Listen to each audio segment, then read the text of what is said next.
My name is Sarah Moore, and I'm the Living Exhibits Manager at Pacific Science Center. And today I'm going to talk about the tropical butterfly house, or as we currently have to call it, the tropical house with one butterfly. We normally get a shipment of butterflies every week. It's somewhere between 300 to 500 butterfly pupae. And the following week, they start emerging. They live for 2 to 3 weeks is what we commonly tell people. And at the end of that time, they are replaced by new butterflies that have come in since then.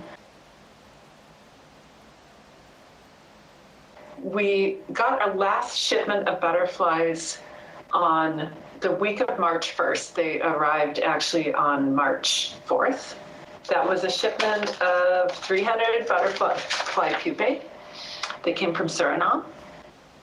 After they arrived, I had the really difficult job of calling all of our butterfly farmers and telling them that we couldn't accept any more pupae.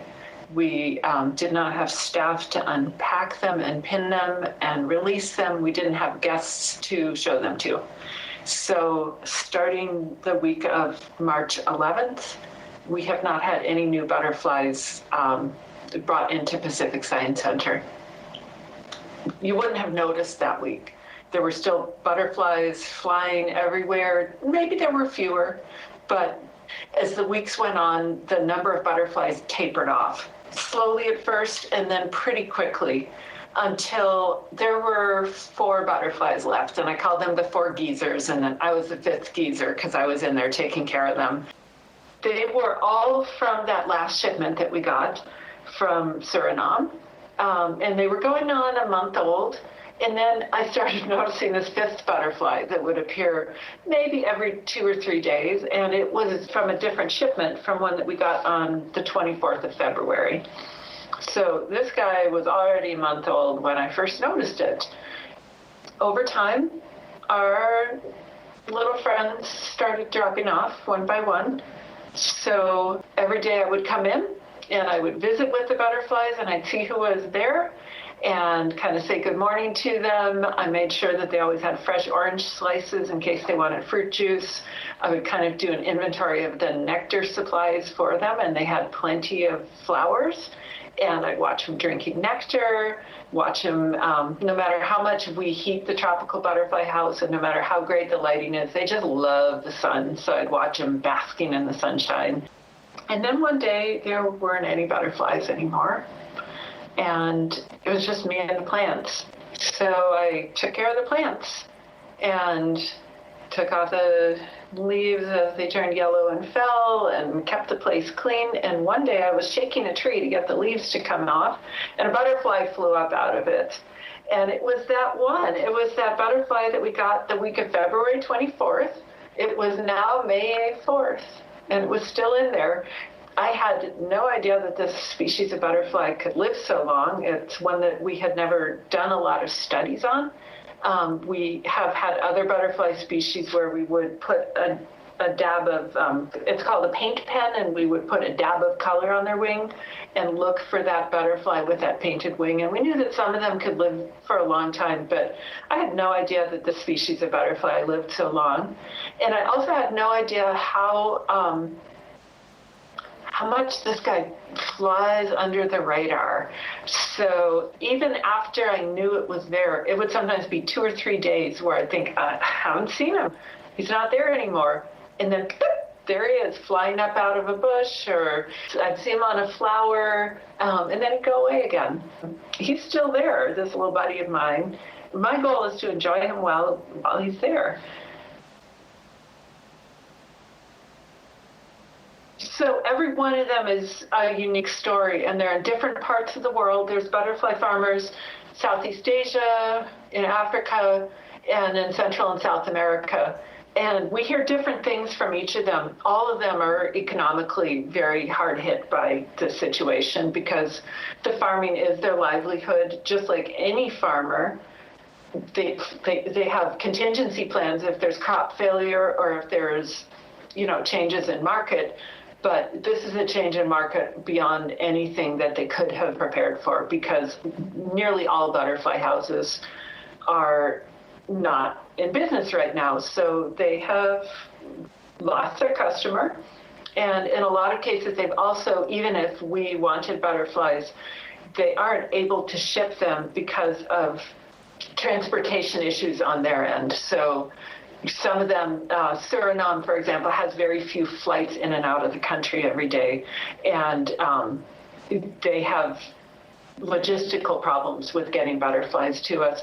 Others are in countries that are hit very hard by COVID-19, such as Ecuador. And there is a lot of changes in how they are living their lives, so that farmers need to distance from each other. On the other hand, you can't just stop growing butterflies and start again, because they are generation to generation. So the farmers are raising them right now. They're raising them in hope and in anticipation that we're going to reopen and we'll need butterflies again. So they're keeping kind of like a stock of them going. Butterfly farmers are experts. Each of them grows maybe a few species of butterfly, and they know more about that species than probably anybody else, because they know how to keep them going from the egg all the way through to an adult. Whether they have a degree in it or not, they're profoundly experienced entomologists.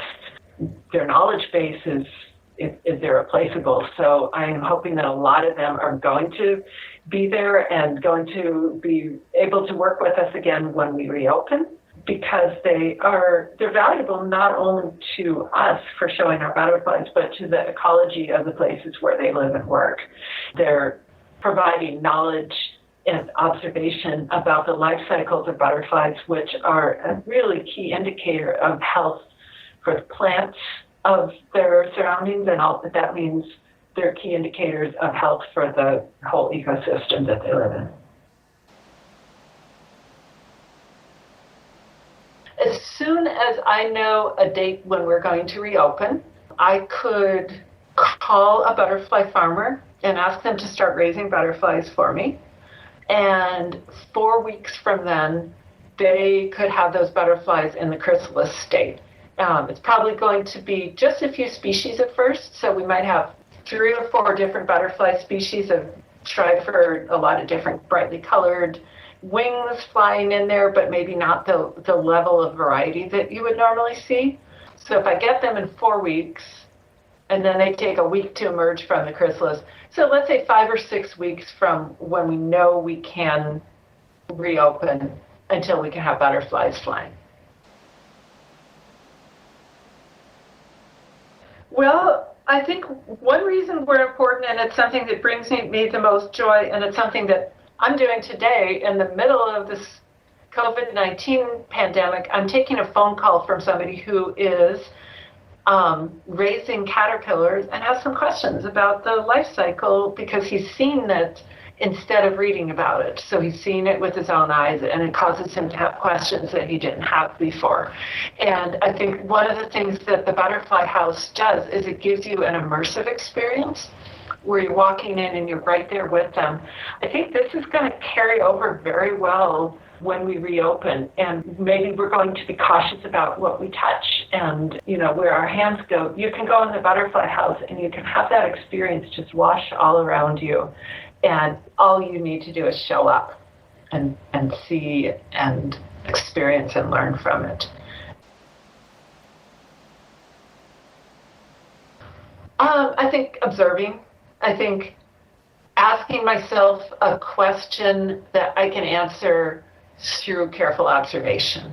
Like with this butterfly that has lived so long, I can ask myself, what do I think this butterfly is doing that gives him so much longevity? I can observe he's not very active. That's probably good for a butterfly. They come into life with a certain amount of energy, and they can replenish by eating sugar water, but that's only going to get them so far. So probably not flying around all day is helping him conserve that limited amount of energy he has. So being able to answer my own questions, and when we reopen and getting to get more of that species, now I've discovered that there's something really fascinating about them that I was unaware of. And I'm really looking forward to learning more about them and observing them more and discovering new things. I think butterflies are very meaningful to us as a culture. Butterflies represent a cycle, and that life cycle really resonates with us. They represent immigrant populations because they migrate, and they represent the birth and life and death cycle because they change so much during their lifetime. And I think that when we reopen, I think that the butterfly house is going to be a very symbolic place for that very reason, that we can close and become a chrysalis, which is what the butterfly house is right now. It's in that non-active form, and it can reopen again, and it can spread out. People can go back in there and have that experience again. And I hope it's soon, and I hope that I see everybody there.